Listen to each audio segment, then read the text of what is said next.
नमस्कार। डॉक्टर इंदु शर्मा का स्वर कथा चैनल के सभी श्रोताओं को श्रद्धेय नमन। पिछले कुछ एपिसोड में हमने सनातन धर्म के एक और प्रचलित विषय पुराणों पर चर्चा की थी। इससे पूर्व के एपिसोडों में हमने जाना था कि उपनिषदों का क्या महत्व है और भारतीय और विदेशी विद्वानों की राय उन पर क्या है। आने वाले कुछ एपिसोड कुछ महत्वपूर्ण उपनिषदों पर हम ध्यान केंद्रित करेंगे। इससे पूर्व हम आज की चर्चा आरंभ करें, आप सभी से पुनः नम्र निवेदन है कि यदि आपने अभी तक हमारे इस चैनल को सब्सक्राइब नहीं किया तो अवश्य कर दें, जिससे आपको सनातन धर्म से संबंधित जानकारी अविरत प्राप्त होती रहे। हमने अब तक जाना कि उपनिषद सत्य पर पहुंचने का एक मार्ग है। ये आत्मनिरीक्षण के रास्ते, आत्मा की खोज का रास्ता बताते हैं। ये हमें अपने मन की शुद्धि के तौर तरीके से अवगत कराते हैं। ब्रह्म सूत्र को केंद्र में रखकर वह आत्मा और परमात्मा के संबंध के विभिन्न आयामों और सूत्रों की पड़ताल करते हैं। और आज हम चर्चा करेंगे ईशावास्योपनिषद की। उपनिषद श्रृंखला में इसे प्रथम स्थान प्राप्त है। ईश्वास्य का शाब्दिक अर्थ है अंतर्नियंता द्वारा व्याप्त होना। शुक्ल यजुर्वेद के 40वें अध्याय को ईशावास्योपनिषद कहा गया है और इस उपनिषद में ईश्वर के गुणों का वर्णन, आत्मवर्णन, अधर्म का त्याग आदि कहा गया है। ईशावास्योपनिषद में केवल 18 मंत्र हैं। इन 18 श्लोकों के प्रत्येक शब्द से ब्रह्म वर्णन, उपासना, प्रार्थना आदि की ध्वनि झंकृत होती है। वेदांत का निचोड़ ब्रह्म का ज्ञान, आत्मा का ज्ञान मानने में कोई मतभेद नहीं है। इस उपनिषद में ईश्वर के सर्वनिर्माता होने की बात कही है। उसे सारे ब्रह्मांड के मालिक के रूप में इंगित किया गया है। सात्विक जीवन शैली की बात कही गई है कि दूसरे के धन पर दृष्टि मत डालो। इस जगत में रहते हुए निसंग भाव से अर्थात वैराग्य भाव से जीवन यापन करने को कहा गया है। श्लोक 1 सबसे पहले और सबसे महत्वपूर्ण प्रारंभिक चरण में उपनिषद बताता है कि पृथ्वी और इस ब्रह्मांड में सब कुछ कैसे क्षणभंगुर तथा अल्पकालिक तथा टेम्परेरी है।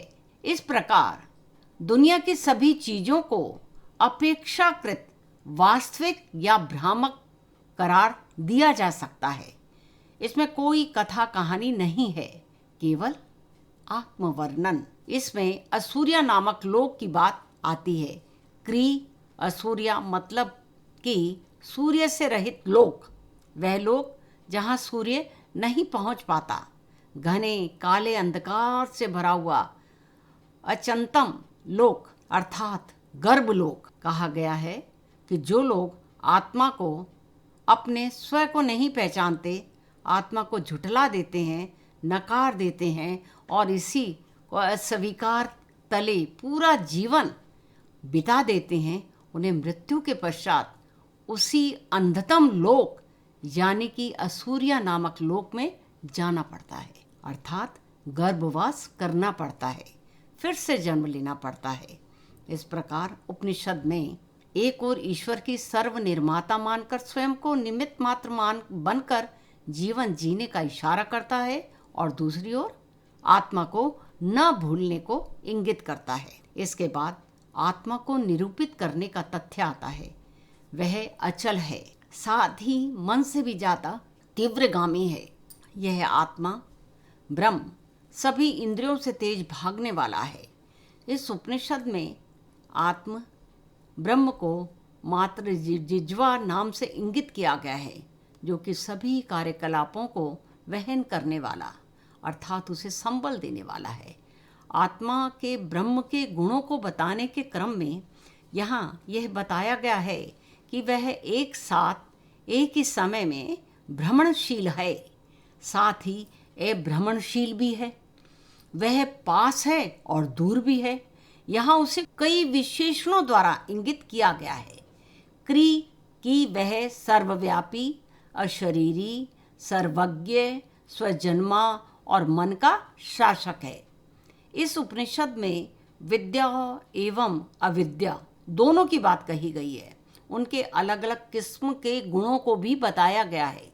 साथ ही विद्या एवं अविद्या दोनों की उपासना को वर्जित किया गया है। यहाँ तक कि साफ साफ कहा गया है कि विद्या एवं अविद्या दोनों की उपासना करने वाले घने अंधकार में जाकर गिरते हैं। साकार की प्रकृति की उपासना को भी यहाँ वर्जित माना गया है। लेकिन हाँ, विद्या एवं अविद्या को एक साथ जान लेने वाला अविद्या को समझकर विद्या द्वारा अनुष्ठित होकर मृत्यु को पार कर लेता है। वह मृत्यु को जीतकर अमृत तत्व का भोग करता है। यह स्वीकारोक्ति यहाँ है।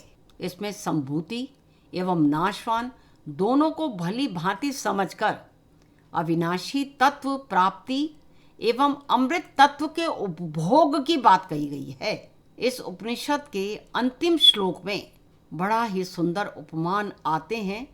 ब्रह्म के मुख को सुवर्ण पात्र से टंके होने के बाद साथ ही सूर्य से पोषण करने वाले से प्रार्थना की गई है। सुवर्ण पात्र से टके हुए उस आत्म के मुख को अनावृत कर दिया जाए ताकि उपासक समझ सकें, महसूस कर सकें कि वह स्वयं ही ब्रह्म रूप है। और अंतिम श्लोकों में किए गए सभी कर्मों को मन के द्वारा याद किए जाने की बात आती है। और अग्नि से प्रार्थना है कि पंच भौतिक शरीर के राख में परिवर्तित हो जाने पर वह उसे दिव्य पद से चरम गंतव्य की ओर उन्मुख कर दे। तो आज बस इतना ही। अगले एपिसोड में सनातन धर्म से जुड़ी चर्चा को आगे बढ़ाएंगे। तब तक के लिए आपसे आज्ञा चाहूँगी और आप सभी स्वर कथा चैनल से जुड़े रहने के लिए आप सभी का अतिशय धन्यवाद करती हूँ।